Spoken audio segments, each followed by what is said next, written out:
In 1968, a Soviet ballistic submarine carrying 3 nuclear missiles vanished into the crushing depths of the Pacific. Finding it was supposed to be impossible. Stealing it was supposed to be insane. But the CIA didn't just find it. They spent hundreds of millions to build a massive covert ship equipped with a giant mechanical claw, designed to haul 1,750 tons of twisted steel up from 3 miles down. What happened when that claw finally closed around the hull remains one of the most audacious and catastrophic engineering heists in human history. But inside the twisted steel, the CIA recovered the bodies of 6 Soviet submariners. In September 1974, the crew held a highly classified military funeral on the ship's deck. The 6 men were buried at sea. The CIA recorded the ceremony and played the Soviet national anthem into the wind. The Glomar Explorer was eventually sold for scrap, and the full inventory of what the claw managed to pull from the abyss remains highly classified.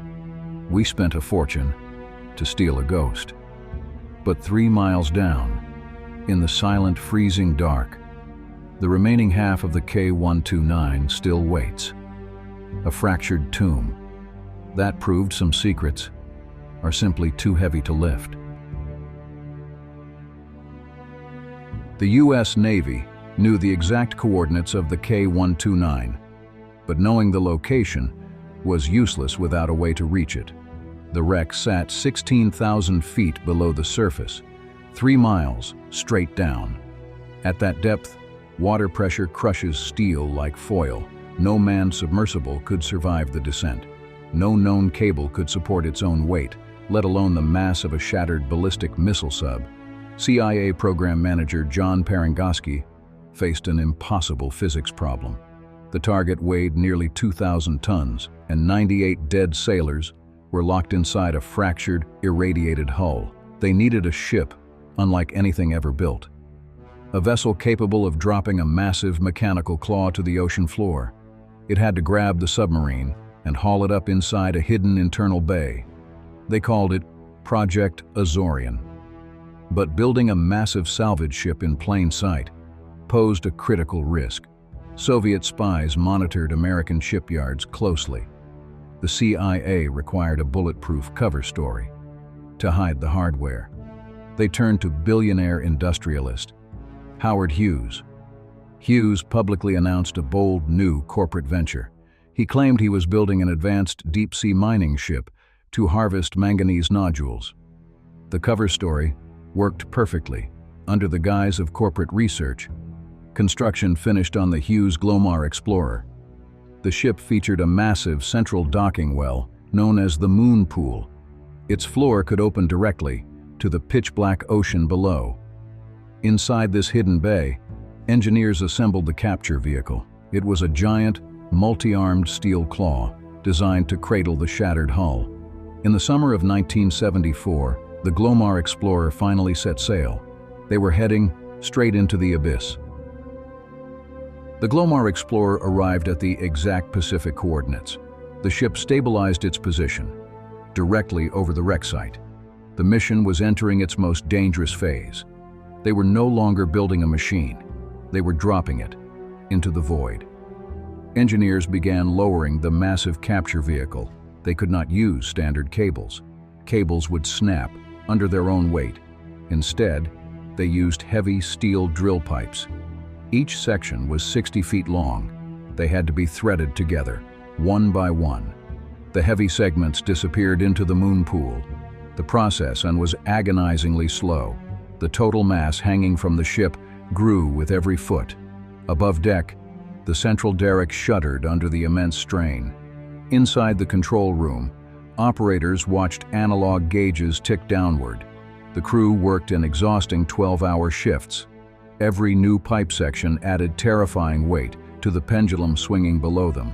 A single miscalculation would rip the bottom out of the ship. The steel claw sank deeper into the midnight zone. Sunlight vanished entirely. The water pressure rose to thousands of pounds per square inch. Only heavy marine snow drifted through the crushing darkness. The psychological isolation was absolute. They were hunting a ghost, 3 miles below the surface. For days, the heavy mechanism crept downward.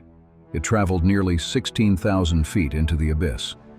Then, the ship's sonar detected the ocean floor. The target sat just feet below the hanging steel.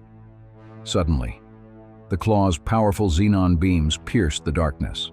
The harsh light exposed a horrific sight. The shattered, rusted hull of the K-129 lay half-buried in the deep-sea silt. The massive steel jaws opened wide. They hovered directly over the dead submarine. The greatest maritime heist in history was about to begin. The massive steel jaws clamped around the K-129. Acoustic sensors confirmed a solid grip. Aboard the Glomar Explorer, engineers activated the central derrick. The lift began. Pulling the submarine up was even slower than dropping the claw.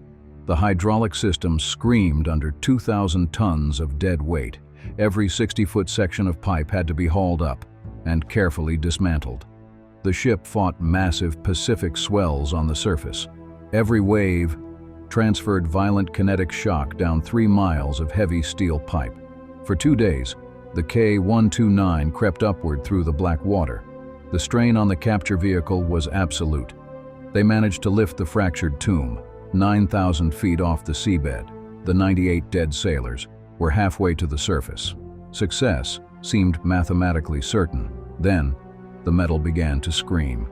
The capture vehicle encountered a catastrophic structural failure. The submarine's irradiated steel hull was too brittle. 3 of the massive grabber arms suddenly snapped off. The loss of tension created a violent mechanical shockwave. It viciously rocked the Glomar Explorer on the surface. The K-129 shattered into 2 pieces. The main section of the submarine slipped through the remaining jaws. It plummeted 9,000 feet, back to the ocean floor. The ocean reclaimed its prize. Millions of dollars and years of secret engineering were undone in seconds of terrifying violence. Only a small fraction of the ghost ship remained in the claw. But inside the twisted steel, the CIA recovered the bodies of 6 Soviet submariners. In September 1974, the crew held a highly classified military funeral on the ship's deck. The 6 men were buried at sea. The CIA recorded the ceremony and played the Soviet national anthem into the wind. The Glomar Explorer was eventually sold for scrap, and the full inventory of what the claw managed to pull from the abyss remains highly classified. We spent a fortune to steal a ghost. But 3 miles down, in the silent, freezing dark, the remaining half of the K-129 still waits. A fractured tomb. That proved some secrets are simply too heavy to lift.